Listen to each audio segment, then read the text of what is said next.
Hello everyone, Science Spot is a podcast that shines a spotlight on the latest scientific technology from Japan.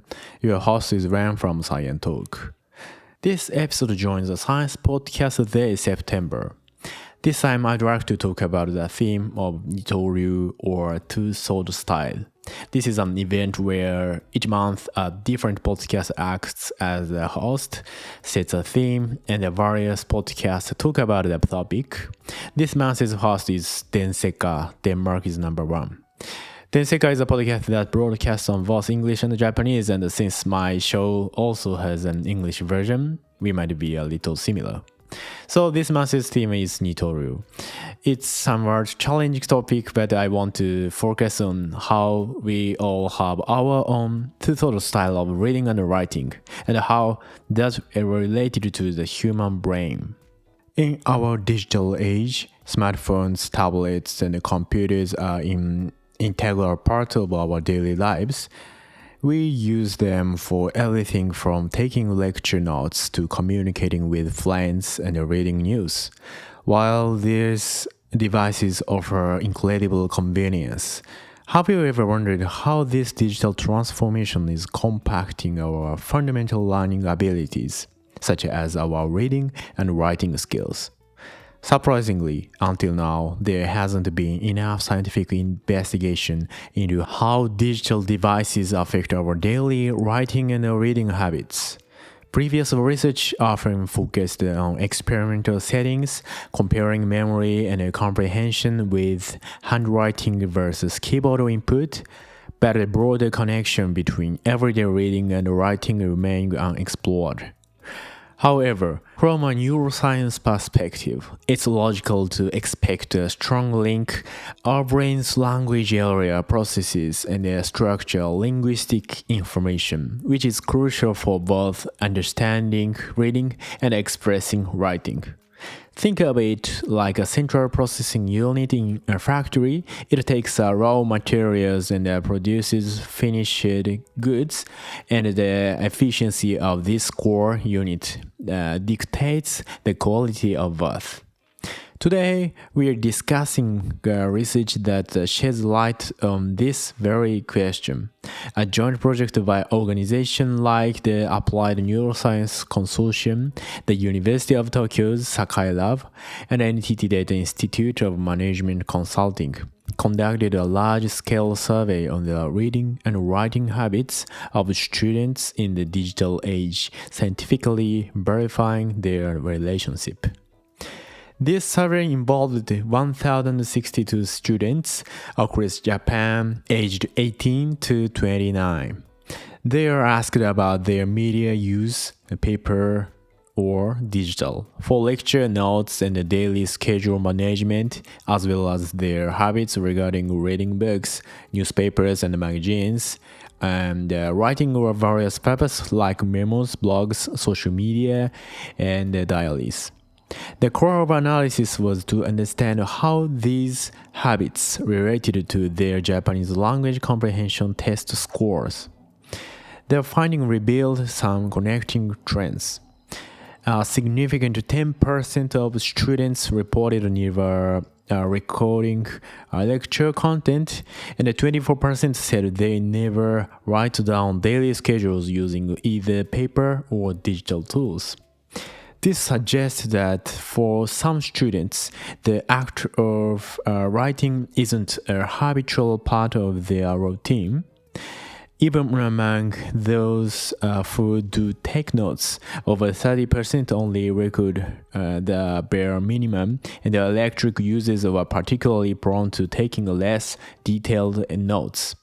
It's like trying to build a complex structure by only jotting down a few keywords from the blueprint, potentially missing crucial details. Reading habits showed similar patterns. 20% of students reported never reading books, newspapers, or magazines. Even those who read paper books averaged only about 40 minutes per day, which researchers consider insufficient And furthermore, only 38% read specialized books or textbooks, indicated that the time dedicated to higher education level study might be limited.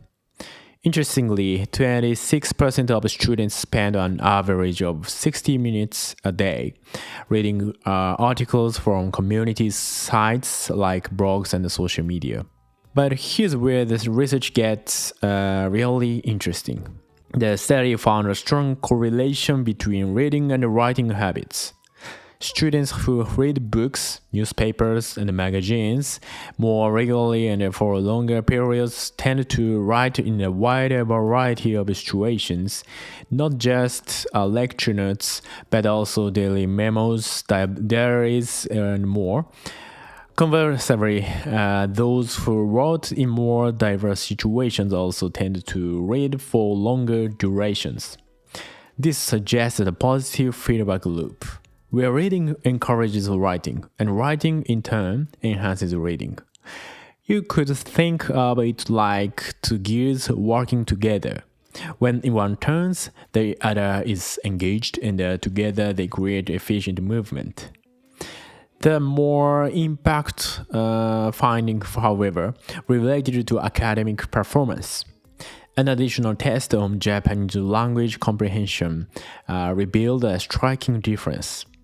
Students who had a habit of recording lecture content scored significantly higher on comprehension tests compared to those who didn't, an average of 32%. Alarmingly, the scores of non-recorders were close to random chance, suggesting they understand very little of the material. Similarly, students' daily reading habits also scored significantly higher than those who really read. And the biggest takeaway, the research highlighted the cumulative effect of both writing and reading. When researchers combined these two factors, the habits of recording lecture and the habits of reading books, newspaper, magazines, they found students who engaged in both activities shows a gradual and a significant improvement in their comprehension test scores compared to those who did neither or only one. This is a powerful synergy. It's like exercising, strengthening your cardiovascular system, and building muscle together leads for greater overall fitness than focusing on just one. This research shows that for comprehension, those two workers are incredibly powerful in combination. This research provides scientific evidence that in our digital age, our reading and writing habits are profoundly connected to our comprehension and logical thinking skills. The discovery of cumulative effect, where seemingly simple habits like taking lecture notes and daily reading significantly boost our learning abilities, is incredibly important. These findings strongly advocate for strengthening language education and emphasizing the importance of lifelong learning across all educational stages. The University of Tokyo's Sakai Lab plans to continue this research using MRI to further clarify the value of handwriting at the brain function level. That's all for today's Science Pod. This podcast is broadcast on weekday morning in both Japanese and English. I'd love for you to listen to the podcast and post your thoughts with the hashtag SciencePod. Thank you for listening and see you next time.